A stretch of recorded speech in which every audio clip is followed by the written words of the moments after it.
এই স্যার সাকলাইন টিউটোরিয়ালে আপনাদের সকলকে স্বাগত। আমি হিমেল রানা সাকলাইন। আজকে উপস্থিত হয়েছি অষ্টম গুণের নতুন কারিকুলাম 2024 চতুর্থ অধ্যায় এর চতুর্থ অধ্যায় ক্ষুদ্র সঞ্চয়ে জীবন গড়ি। প্রিয় শিক্ষার্থী বন্ধুরা, এর পূর্বে আমি ফার্স্ট যে পর্বটি দিয়েছিলাম, তো সেখানে পুরো অধ্যায়টির সকল সংজ্ঞা উদাহরণ সহ বুঝিয়ে দিয়েছি। তো আজকের এই দ্বিতীয় পর্বে উপস্থিত হয়েছি তোমাদের প্রতীক পরিচিতি এবং অধ্যায়ের সকল সূত্র দেওয়ার জন্য। তাহলে শুরু করছি। প্রিয় শিক্ষার্থী বন্ধুরা, প্রথমে আমি লিখেছি প্রতীক পরিচিতি, অর্থাৎ তোমাদের এই অধ্যায়ের যতগুলো সূত্র আছে সেই সূত্রগুলো সহজে বুঝতে গেলে আমাদের প্রতীক পরিচিতিটা আগে জানতে হবে। তো আমি সেই প্রতীক পরিচিতিগুলো তোমাদের মাঝে তুলে ধরছি। প্রিয় শিক্ষার্থী বন্ধুরা, এখানে আমরা ফার্স্ট যে প্রতীকটি দেখব তা হচ্ছে আই। তো আই এর ইংরেজি, আই হচ্ছে একটা ইংরেজি প্রতিশব্দ। আইকে মূলত মুনাফা দ্বারা প্রকাশ করা হয়। তাহলে এখানে আই থেকে, এখানে আই হচ্ছে প্রফিট, PROFIT। এখানে প্রফিট মিনস হচ্ছে মুনাফা, অর্থাৎ মুনাফাকে আই দ্বারা প্রকাশ করা হয়।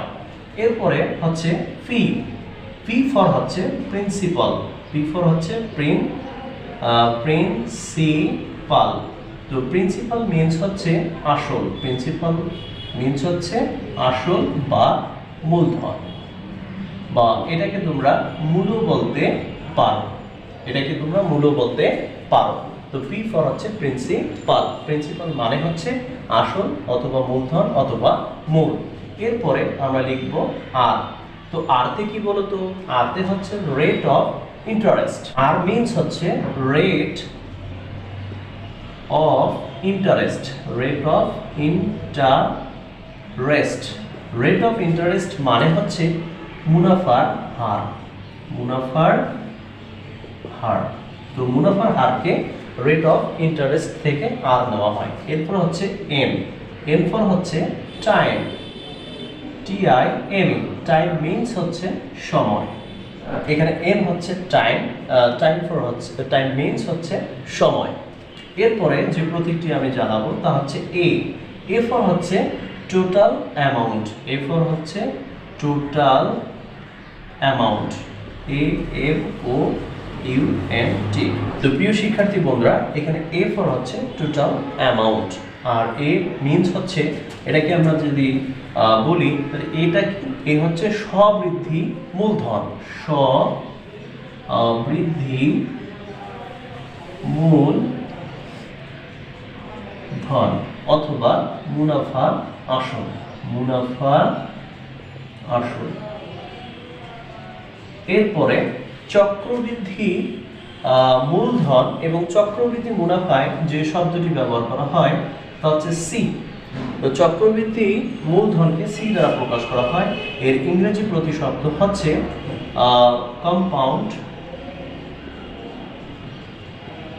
Compound capital, capital. Compound capital means হচ্ছে চক্রবৃদ্ধি, চক্রবৃদ্ধি মূলধন, চক্রবৃদ্ধি মূলধন। এরপরে হচ্ছে যে চক্রবৃদ্ধি মূলধন, আর একটা হচ্ছে চক্রবৃদ্ধি মুনাফা। তো চক্রবৃদ্ধি মুনাফাকে যেটা দ্বারা প্রকাশ করা হয় সেটা হচ্ছে চক্রবৃদ্ধি মুনাফা। তো চক্রবৃদ্ধি মুনাফার ইংরেজি যে প্রতিশব্দ তা হচ্ছে কম্পাউন্ড প্রফিট, প্রফিট মানে হচ্ছে চক্রবৃদ্ধি মুনাফা। তো এই হচ্ছে মোটামুটি তোমাদের প্রতীক পরিচিতি জানালাম। এখানে আই হচ্ছে প্রফিট, প্রফিট মানে হচ্ছে মুনাফা। পি ফর হচ্ছে প্রিন্সিপাল, প্রিন্সিপাল মিনস হচ্ছে আসল, মূলধন অথবা মূল। আর হচ্ছে রেট অফ ইন্টারেস্ট মানে মুনাফার হার। এন হচ্ছে টাইম মানে হচ্ছে সময়। এ হচ্ছে টোটাল অ্যামাউন্ট, স্ববৃদ্ধি মূলধন অথবা মুনাফা আসল। এরপরে সি হচ্ছে কম্পাউন্ড ক্যাপিটাল মানে চক্রবৃদ্ধি মূলধন। এরপর হচ্ছে চক্রবৃদ্ধি মুনাফা, কম্পাউন্ড প্রফিট। তো প্রিয় শিক্ষার্থী বন্ধুরা, তোমাদের 2024 সালের বইটিতে চক্রবৃদ্ধি মূলধনকে এ দ্বারা প্রকাশ করা হয়েছে এবং চক্রবৃদ্ধি মুনাফাকে সি দ্বারা প্রকাশ করা হয়েছে। এটা একটা ব্যতিক্রম বিষয় যে আসলে আমরা আগে জানতাম যে চক্রবৃদ্ধি মূলধনকে সি দ্বারা প্রকাশ করা হয় এবং চক্রবৃদ্ধি মুনাফাকে কিন্তু কোনো কিছু দ্বারা প্রকাশ করা হয়নি। তো বর্তমানে তোমাদের 2024 সালের যে গণিত বইটা আছে, তো সেখানে চক্রবৃদ্ধি মূলধনকে এ দ্বারা প্রকাশ করা হয়েছে এবং চক্রবৃদ্ধি মুনাফাকে সি দ্বারা প্রকাশ করা হয়েছে। এইটুকু যদি একটু মাথায় রাখো প্রিয় শিক্ষার্থী বন্ধুরা। তো এখন আমরা জানবো এই অধ্যায়ের অর্থাৎ চতুর্থ অধ্যায়ের সকল সূত্র অর্থাৎ সূত্রগুলো কি কি। এখন আমরা এই অধ্যায়ের সূত্রগুলোকে তুলে ধরবো, অর্থাৎ সূত্রগুলো আমি 1 নম্বর দিয়ে শুরু করছি। প্রথম যে সূত্র সেটা হচ্ছে, তোমরা যেহেতু জানো যে আই হচ্ছে মুনাফা, তাহলে আই সমান পি আর এন। তো এটা যদি তোমরা বাংলায় লিখো তাহলে কি হবে, আমি একটা লিখে দেখাচ্ছি যে অতএব মুনাফা সমান আসল গুণন মুনাফার হার গুণন সময়। তো এটা হচ্ছে তোমাদের আই সমান পি আর এন। এখন আমরা কি করলাম যে মুনাফা সমান হচ্ছে আসল গুণন মুনাফার হার গুণন সময়। তোমরা যদি আবার এটাকে 100 দ্বারা ভাগ করো তারপরেও কিন্তু হবে, ঠিক আছে। তো এটা হচ্ছে আমাদের বীজগাণিতিক রাশির মাধ্যমে যে আই সমান হচ্ছে পি আর এন। তো এই সূত্রটা থেকে আমরা আরো তিনটি সূত্র তৈরি করব। যেমন এই যে আই সমান পি আর এন, এখানে রাশি কয়টা বলো তো? এখানে রাশি হচ্ছে 4টা, আই পি আর এন। তো এই 4টা রাশির মধ্যে যে কোনো 3টে রাশির মান জানা থাকলে অপর রাশিটির মান কিন্তু বের করা যাবে। তো এখন আমি যদি পি বের করি, ঠিক আছে, তোমরা এটা মনে রাখবা যে আই যদি বের করতে বলে তাহলে পি আর এন, কিন্তু আই বাদে যদি পি আর এন নির্ণয় করতে বলে তাহলে অবশ্যই তোমরা সবসময় আইটাকে উপরে লিখে নিচে লিখবা। তো পি এবং আই যদি চলে যায় তাহলে আর থাকে কি বলতো, আর এন। এটা কিন্তু মুখস্থ করার বিষয় না, তোমরা মুখস্থ শুরু করবা এই 1 নম্বর সূত্রটা যে আই সমান পি আর এন। এরপরে তুমি পি আর এন নির্ণয়ের সূত্রটি লিখতে পারবা, খুবই সহজ। তোমার কাছে যদি পি চায় তাহলে আই তো উপরে থাকে, তাহলে আই এবং পি যদি চলে যায় তাহলে আর থাকছে আর এন। তো এটা হচ্ছে আসল নির্ণয়ের সূত্র, যে আসল সমান হচ্ছে মুনাফা ভাগ মুনাফার হার গুণন সময়। এরপরে 3 নম্বর যে সূত্রটা, যদি তোমার কাছে মুনাফার হার চাওয়া হয়, কি চাওয়া হয়, মুনাফার হার চাওয়া হয়, তখন এই সূত্রটা হবে আই ডিভাইডেড আর এবং আই চলে যায় তাহলে কি থাকবে, পি এবং এন। তো এটা হচ্ছে মুনাফার হার নির্ণয়ের সূত্র।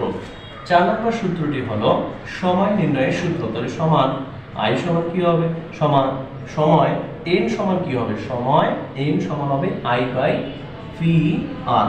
তো এই হচ্ছে মুনাফা আই সমান পি আর এন থেকে বাকি 3টা সূত্র। তো এবারে আমরা জানবো প্রিয় শিক্ষার্থী বন্ধুরা, যে সূত্রটি জানবো তা হচ্ছে মুনাফা আসলের সূত্র। মুনাফা আসল। তো প্রতীক পরিচিতিতে তোমাদের একটা বিষয় মিস হয়ে গেছে, সেটা হচ্ছে মুনাফা আসল ও দিয়েছি মনে হয়। তো মুনাফা আসলকে এ দ্বারা প্রকাশ করা হয়। তাহলে মুনাফা আসল এ যদি হয় তাহলে মুনাফা আসলের সূত্রটা কি, মুনাফা আসল বলতে তো বোঝাচ্ছে আসল যোগ মুনাফা, তার মানে আসলের সাথে মুনাফা যোগ করলে পাওয়া যায় মুনাফা আসল। তাহলে মুনাফা আসল সমান আমরা লিখতে পারবো যে মুনাফাকে আই দ্বারা প্রকাশ করা হয় এবং আসলকে পি দ্বারা। তাহলে এই সমান আমরা কি লিখতে পারবো, পি প্লাস আই। তো এখন যদি তোমার কাছে আসল চাওয়া হয় তো এই ক্ষেত্রে কিন্তু এটা হচ্ছে আমাদের মেইন সূত্র। তো এই মেইন সূত্রটাকে মনে রাখতে হবে। তো এই মেইন সূত্রটা থেকে আমি আরো 2টা সূত্র তৈরি করব। কিভাবে দেখো, আসল কে পি দ্বারা প্রকাশ করা হয়, তাহলে আসল পি সমান আমি কি লিখতে পারবো, মুনাফা আসল বিয়োগ মুনাফা। তুমি যদি মুনাফা আসল থেকে মুনাফাকে বাদ দাও তাহলে তুমি আসল পাবা, কারণ এ বলতেই তো মুনাফা আসল। তাহলে মুনাফা আসল থেকে তুমি যদি আসল বাদ দাও তাহলে মুনাফা পাচ্ছ কিনা। তাহলে আমরা কি বলতে পারবো যে আসল পি সমান এ মাইনাস আই। এরপরের যে সূত্রটা সেটা হচ্ছে মুনাফা। এখন যদি তোমার কাছে মুনাফা চাওয়া হয় তাহলে মুনাফা হচ্ছে আই, তাহলে আই সমান কি আমি লিখবো, মুনাফা আসল বিয়োগ আসল। এবার মুনাফা আসল এ থেকে যদি আমরা আসলকে বাদ দিই তাহলে মুনাফা পাবো কিনা, মুনাফা পাবো। তো এই হচ্ছে বেসিক নলেজ। তো এটা ছিল 4, এটা হচ্ছে 5 নম্বর সূত্র, এটা হচ্ছে 6 নম্বর সূত্র, এটা হচ্ছে 7 নম্বর সূত্র। এরপরে আমরা জানবো প্রিয় শিক্ষার্থী বন্ধুরা 8 নম্বর যে সূত্রটি, সেটা হচ্ছে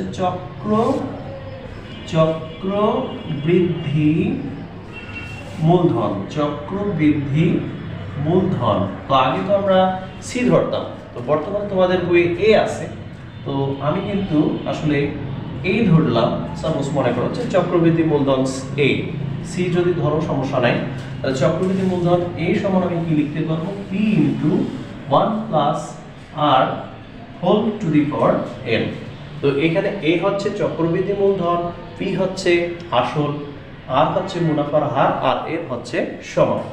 এরপরে 9 নম্বর যে সূত্রটি প্রিয় শিক্ষার্থী বন্ধুরা, তা হচ্ছে চক্রবৃদ্ধি মুনাফা। চক্রবৃদ্ধি, তাহলে চক্রবৃদ্ধি মুনাফা যদি সি হয়, তাহলে চক্রবৃদ্ধি মুনাফা সি সমান আমি কি লিখতে পারবো, চক্রবৃদ্ধি মুনাফা সি সমান আমি লিখতে পারবো P into 1 plus R to the power N minus P. তো চক্রবৃদ্ধি মুনাফা C is equal P into 1 plus R whole to the power N minus হচ্ছে পি। তো এই হচ্ছে চক্রবৃদ্ধি মুনাফা নির্ণয়ের সূত্র।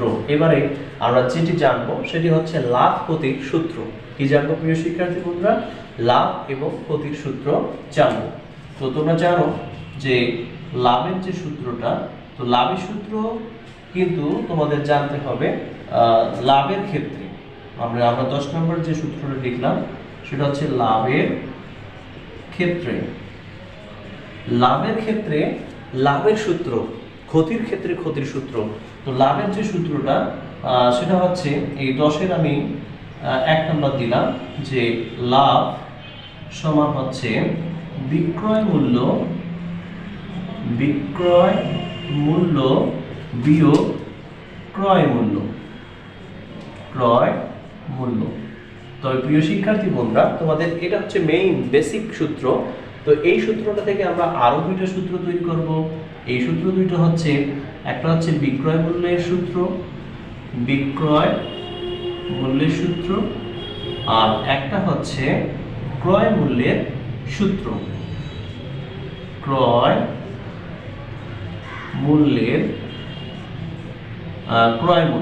একটা হচ্ছে বিক্রয় মূল্যের সূত্র আর একটা হচ্ছে ক্রয় মূল্যের সূত্র। তো সাপোজ মনে করো যে তুমি এই সূত্রটা জানো কিন্তু বাকি সূত্র দুইটা তুমি বের করতে পারতেছো না বা তোমার মনে নেই, তখন তুমি কিন্তু একটা কৌশলে বের করতে পারবা। সাপোজ মনে করো তোমার লাভ হচ্ছে 2 টাকা এবং বিক্রয় মূল্য হচ্ছে 5 টাকা। বিক্রয় মূল্য আমি বি দ্বারা প্রকাশ করলাম, তো বিক্রয় মূল্য 5 টাকা এবং ক্রয় দ্বারা আমি প্রকাশ করলাম ক্রয় মূল্য, এবং ক্রয় মূল্য হচ্ছে তোমার 3 টাকা। দেখো প্রিয় শিক্ষার্থী বন্ধুরা, তোমরা যদি বিক্রয় মূল্য 5 টাকা থেকে ক্রয় মূল্য 3 টাকা বিয়োগ করো তাহলে কিন্তু 2 টাকা লাভ হচ্ছে কিনা। তো এটা হচ্ছে বেসিক নলেজ, যে জানো তোমরা লাভ কখন হয়, যখন ক্রয় মূল্য থেকে বিক্রয় মূল্য বেশি হয় তখন কিন্তু লাভ হয়। এটা আমি কিন্তু তোমাদের প্রথম পর্বে আলোচনা করে দিয়েছি।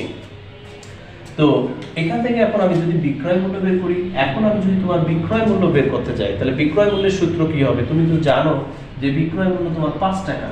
তো এখন তোমার কাছে লাভ আছে এবং ক্রয় মূল্য আছে, তাহলে লাভের সাথে ক্রয় মূল্য কি করলে পাস হবে? অবশ্যই যোগ করতে হবে। তাহলে বিক্রয় মূল্য সমান আমরা বলতে পারবো যে বিক্রয় মূল্য সমান হচ্ছে ক্রয় মূল্য 3 টাকা যোগ লাভ হচ্ছে 2 টাকা। তাই এটা কিন্তু যোগ করলে আমরা বিক্রয় মূল্যের সূত্র পেয়ে যাব। তাহলে আমরা এখানে কি লিখতে পারবো যে বিক্রয় মূল্য সমান ক্রয় মূল্য যোগ লাভ। তার মানে ক্রয় মূল্যের সাথে তুমি যদি লাভ যোগ করো তাহলে তুমি কিন্তু লাভের ক্ষেত্রে বিক্রয় মূল্যের সূত্রটা পেয়ে যাচ্ছ। এবার তুমি লাভের ক্ষেত্রে যদি ক্রয় মূল্য বের করো, তাহলে ক্রয় মূল্য তো তোমার 3 টাকা, তাহলে তোমার কাছে এখন লাভ আছে 2 টাকা, বিক্রয় মূল্য আছে 5 টাকা। তাহলে 5 থেকে 2 বিয়োগ করলেই তুমি ক্রয় মূল্য পাচ্ছ। তার মানে বিক্রয় মূল্য 5 থেকে তুমি লাভ 2 বিয়োগ করলেই কিন্তু লাভের ক্ষেত্রে ক্রয় মূল্যের সূত্র পেয়ে যাচ্ছ। তাহলে ক্রয় মূল্য সমান আমি লিখতে পারবো যে বিক্রয় মূল্য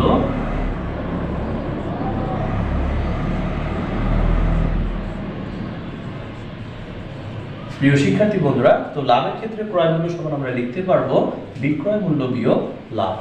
তো আশা করি তোমরা বুঝতে পেরেছো। এরপরে আমি 11 নম্বর যে সূত্রটি নিয়ে আলোচনা করব সেটি হচ্ছে ক্ষতির ক্ষেত্রে। ক্ষতির ক্ষেত্রে। তো প্রিয় শিক্ষার্থী বন্ধুরা, ক্ষতির ক্ষেত্রে আমরা ক্ষতির সূত্র জানবো, বিক্রয় মূল্য জানবো এবং ক্রয় মূল্য জানবো। তো ক্ষতির যে মেইন যে সূত্রটা সেটা তোমরা সকলেই জানো যে ক্ষতি কখন হয়, যখন ক্রয় মূল্য থেকে বিক্রয় মূল্য কম হয় তখন কিন্তু ক্ষতি হয়, তাই না? তাহলে ক্ষতি সমান আমরা কি বলতে পারবো?